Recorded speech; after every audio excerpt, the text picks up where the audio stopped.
এই রশিদ ওঠ, বাড়ি যাবি না? হে রশিদ, রশিদ,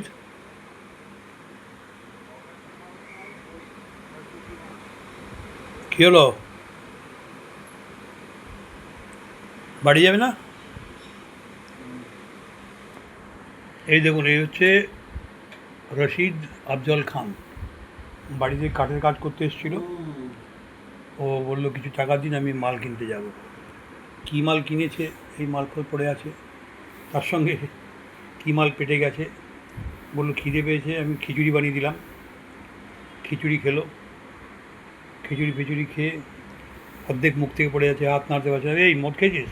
না, আল্লাহ কসম, আল্লাহ কসম। কিন্তু